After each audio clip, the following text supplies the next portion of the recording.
ఓవరాల్గా చూస్తూ ఉంటే కర్షకులకు సంబంధించి గత 5 సంవత్సరాల మనం కాలపరిమితిని చూసాం. ముఖ్యంగా ఈ 3 వ్యవసాయ చట్టాల మీద కేంద్రంలో ఏ స్థాయిలో, జాతీయ స్థాయిలో ఉద్యమం చెలరేగిందో మనకు తెలుసు.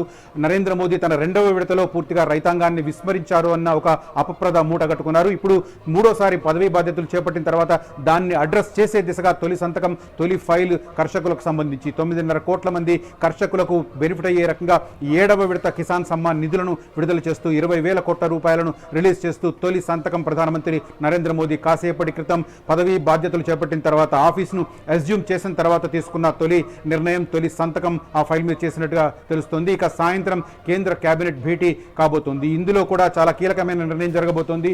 2 కోట్ల ప్రధానమంత్రి ఆవాస్ యోజన ఇళ్లను మంజూరు చేయబోతున్నట్టుగా ఈ తొలి కేబినెట్లో ఆ మేరకు నిర్ణయం తీసుకోబోతున్నట్టుగా తెలుస్తుంది. గత 10 సంవత్సరాలలో పీఎం ఆవాస్ యోజన కింద ఎన్ని ఇళ్లు నిర్మించామన్నది ఎన్నికల ప్రచారంలో బీజేపీ నాయకులు తరచూ చెప్తూ వచ్చారు. దానికి కొనసాగింపుగా ఇప్పుడు 3వ విడత బాధ్యతలు చేపట్టిన తర్వాత 2 కోట్ల మందికి ఈ సొంత ఇంటి కలను నెరవేరుస్తూ ప్రధానమంత్రి ఆవాస్ యోజన కింద 2 కోట్ల ఇళ్లను మంజూరు చేస్తూ కేంద్ర కేబినెట్ కూడా ఒక నిర్ణయం తీసుకోబోతున్నట్టుగా మనకు తెలుస్తోంది. రైట్, ప్రధానమంత్రిగా పదవీ బాధ్యతలు చేపట్టే కార్యక్రమం నిన్న చాలా అట్టహాసంగా నిర్వహించారు. రాష్ట్రపతి భవన్ ప్రాంగణంలో 72 మంది కేబినెట్ సహచరులతో కలిసి ప్రధానమంత్రిగా 3వసారి నరేంద్ర మోదీ బాధ్యతలు చేపట్టారు. ఆ తర్వాత నెక్స్ట్ డేనే ఇవాళ ఉదయం 11 గంటలకు రాష్ట్రపతి ద్రౌపది ముర్మును కలిసి ఈ కేబినెట్కు సంబంధించి ఎవరెవరికి ఏ శాఖలు కేటాయించారనే విషయంలో ఒక జాబితాను అందజేసిన తర్వాత ఆయన నేరుగా నార్త్ బ్లాక్కు చేరుకున్నారు. నార్త్ బ్లాక్లోని ప్రధానమంత్రి కార్యాలయంలో ఆయన ఆఫీస్ అజ్యూమ్ చేసిన తర్వాత తొలి సంతకం చేశారు. కిసాన్ సమ్మాన్ నిధులకు విడుదల చేస్తూ ఆయన నిర్ణయం తీసుకున్నారు. తొలి ఫైల్ మీద సంతకం చేశారు. 3వ విడత ప్రధానమంత్రిగా బాధ్యతలు చేపట్టిన తర్వాత నరేంద్ర మోదీ సంతకం చేసిన తొలి ఫైల్ కిసాన్ సమ్మాన్ నిధి పథకానికి సంబంధించి 20,000 కోట్ల రూపాయలను దేశవ్యాప్తంగా ఉన్న 9.5 కోట్ల మంది రైతులకు విడుదల చేస్తూ తొలి సంతకం చేసిన పరిస్థితి. అదే రకంగా ఇవాళ సాయంత్రమే తొలి భేటీ జరగబోతోంది. 3వసారి కేబినెట్ ఏదైతే ఉందో ప్రధానమంత్రి నరేంద్ర మోదీ 3.0 కేబినెట్గా చెప్తున్నారు. 72 మందికి పదవులు దక్కాయి. ఈ 72 మందితో తొలి భేటీ ఇవాళ జరగబోతుంది. నిజానికి కేబినెట్ ప్రతి సమావేశానికి అందరూ మంత్రులు రారు.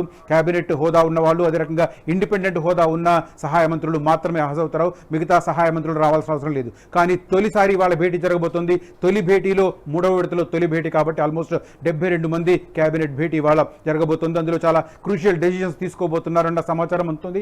ఓవరాల్గా 2 కోట్ల మందికి ఇళ్లను మంజూరు చేస్తూ ప్రధానమంత్రి ఆవాస్ యోజన కింద ఒక కీలక నిర్ణయం ఇవాళ కేబినెట్ భేటీలో జరగబోతున్నట్టుగా తెలుస్తుంది. ఒకసారి ఈ లేటెస్ట్ అప్డేట్స్ను అనలైజ్ చేసే ప్రయత్నం చేద్దాం. ప్రస్తుతం ఢిల్లీ నుంచి పొలిటికల్ అనలిస్ట్ పెంటపాటి పుల్లారావు గారిని కాంటాక్ట్ చేస్తున్నాం. ఆయన లైన్లోకి వస్తే ఒకసారి ఈ తాజాగా 3వ విడత పరిపాలన నరేంద్ర మోదీ ఏ అంశాల మీద ఫోకస్ చేసే అవకాశం ఉంది ఒకసారి అనలైజ్ చేసే ప్రయత్నం చేద్దాం. రైట్, ప్రస్తుతం డాక్టర్ పెంటపాటి పుల్లారావు గారు లైవ్ లో అందుబాటులోకి వచ్చారు. Good morning sir, very short notice live లోకి వచ్చారు. Very thank you so much. Thank you. Right sir, ఇవాళ ఫస్ట్ సంతకం చూస్తున్నాం. కిసాన్ సమ్మాన్ నిధికి సంబంధించి ఒక తొలి సంతకం చేశారు. అదే రకంగా సాయంత్రం కూడా కేబినెట్ భేటీ జరగబోతోంది.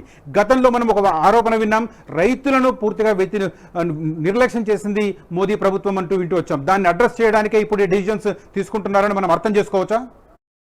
అస్సలు తీసుకునే అర్థం ఏంటంటే ఇప్పుడు కూడా రైతుల విషయం ఆయన సరి చేయట్లేదు. 2,000 రూపాయలు రైతుకి ఇస్తున్నారు. తెలంగాణలో ఎకరానికి 8,000, 10,000 ఎకరానికి ఇస్తున్నారు. సో ఇక్కడ వల్లే ఇలాగే రైతులు సరిగ్గా చూడలేదు కాబట్టి ఈవేళ ఉత్తరప్రదేశ్ అంటే అన్ని రాష్ట్రాల్లో తిరుగుబాటుతనం వచ్చింది ఆయన మీద. అన్ని బాగా చేశారు, రైతుల విషయం బాగా చేయలేదు. రైతులు క్యాష్ అందదు. 2,000 రూపాయలు ఒక రైతుకి ఇస్తున్నారంటే సంవత్సరానికి 6,000 ఇస్తున్నారు అనుకుంటున్నా. మనం ఈ ప్రోగ్రామ్స్ చూస్తున్నాం ఆంధ్రాలో, తెలంగాణలో. ఎవరికైనా 6,000 సంవత్సరానికి ఇస్తే అసలు తీసుకుంటారా? అమ్మఒడి ఏంటి, లేకపోతే తెలంగాణలో లక్షలు, 10,000, 20,000. సో ఇప్పుడు కూడా నరేంద్ర మోడీ గారికి అది అనవసరంగా చాలా ఫీల్ అవుతున్నాను పొద్దున్నప్పుడు విన్నప్పుడు. పాత స్కీమే పోయినసారి కూడా ఇచ్చారు, కొత్త కాదే. ఇది కొత్త స్కీమ్ కాదు, కొత్త వ్యవహారం కాదు. ఇది ఏదో తృప్తి వస్తుందని ఆయన చాలా పొరపాటు వేస్తున్నారు. ఆయన వ్యవసాయాన్ని నెగ్లెక్ట్ చేశారని చాలా బాధాకరంగా చెప్తున్నా. అలాగే ధర పెరుగుతా వచ్చింది పోయినసారి. మళ్ళీ ఎప్పుడు లాస్ట్ ఇయర్ ఇచ్చింది అంతే ఇస్తున్నారేంటి? ఇందువల్ల ఒకటి, రైతులకు చేయాలంటే మీరు ఎన్నో స్ట్రక్చరల్ రిఫార్మ్స్ తీసుకొస్తే పర్వాలేదు, లేకపోతే డబ్బైనా విశేషంగా ఇవ్వాలి. రూ. 2,000 రైతుకి ఇస్తున్నారు. ఇదేం లెక్క? అలాగే 3 సంవత్సరాల క్రితం ఇచ్చారు.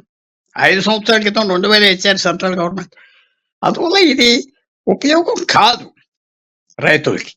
తీసుకుంటారు. ఇది డ్రమాటిక్ ఏదో పెద్ద ఫైల్ అని. కానీ ఇయన్నీ చూసారు. ఆయన మీద మంచి అభిప్రాయం ఉన్నది.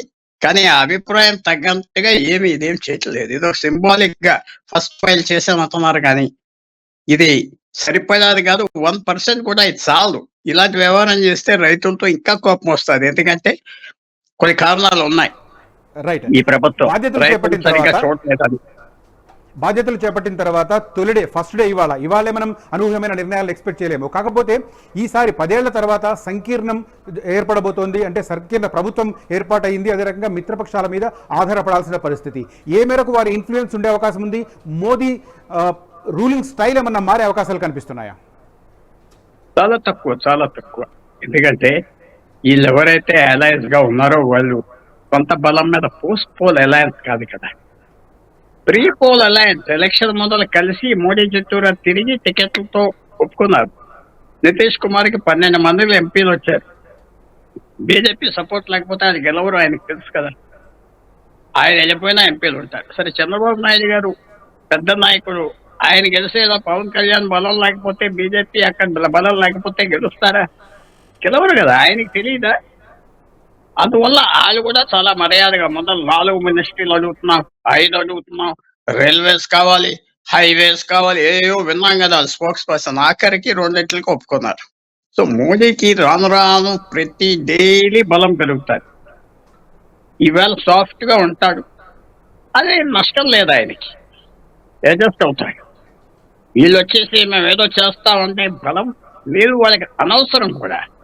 వాళ్ళకి ఏదో ఫండ్స్ కావాలి, పోలవరానికి కావాలి, అమరావతికి కావాలి, ఏదో అలాంటి పనులు కావాలి, కొన్ని అపాయింట్మెంట్స్ కావాలి, కొన్ని జడ్జెస్ కావాలి. ఆ కులాల వర్గాలు చూసుకుంటారు. అందరికి తెలిసిన కథ ఇది ఆంధ్రప్రదేశ్. అంతేగాని రాజకీయంగా ఛాలెంజ్ చేయడానికి మోడీ ఎవరు లేరు అక్కడ. అందువల్ల ఇది బాగా జరుగుతుంది, ప్రాబ్లం ఏం లేదు నరేంద్ర మోడీకి. 240 మంది ఎంపీలు సొంత వాళ్ళు ఉన్నారు. ఈ 5-6 రోజుల్లో ఇంకో 7 మంది కూడా చేరారు. వాళ్ళు సపోర్ట్ చేస్తానని ఇండిపెండెంట్లు, ప్రకాష్ అదే అకాలీదళ్ళు, బాదల్ భార్య చేరారు. ఈ మిగతా పార్టీస్ కూడా వస్తారు. ఇప్పుడు అంతా వాళ్ళకి డిసడ్వాంటేజ్. ఆయన 400 సీట్లు కావాలి, 300 కావాలి అన్నాడు కాబట్టి ఇది విజయం కనపడలేదు. 3వసారి ప్రభుత్వం ఫామ్ చేయడం చాలా పెద్ద విషయం.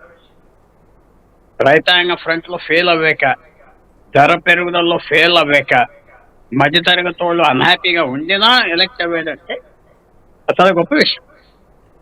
అందువల్ల అది ఏమీ ఉండదు. ఆయన అన్నిటికంటే ముఖ్యం మరి చూడవలసింది, భారతదేశంలో కాదు ఇతర దేశాల్లో ఎలా చూస్తున్నాయి. భారతదేశం వీక్ అయిపోయిందా? భారతదేశంలో ప్రధానమంత్రి మోడీ వీక్ ఎవరు అందరూ అది చూస్తున్నారు. సో ఇక్కడ చేసేదంతా అక్కడ చూపెట్టుకోవటానికి అంతా మామూలుగానే ఉన్నది, నా ఫుల్ కంట్రోల్లో ఉన్నది అది చూపెట్టుకోవటానికి మాత్రం ఆ ప్రయత్నాలు జరుగుతున్నాయి. అది మోస్ట్ ఇంపార్టెంట్. ఆయన ఇమేజ్ ఏంటి ఓవర్సీస్, అది కూడా చాలా జాగ్రత్తగా చూసుకుంటాడు. ఏమి థ్రెట్ లేదు. ఇప్పుడు ఉన్న వాళ్ళు 2, 3, 5 ఉన్న పార్టీలు చాలా హ్యాపీగా ఉన్నారు. ఆయనతో అనుకోని గౌరవం వచ్చింది, ముందలు వెళ్ళిపోతాడు. థ్యాంక్ యూ పుల్లారావు గారు for coming on my show. అసలైన తొలి వెలుగు. ఫాలో వాట్సాప్ @తొలి వెలుగు అఫీషియల్.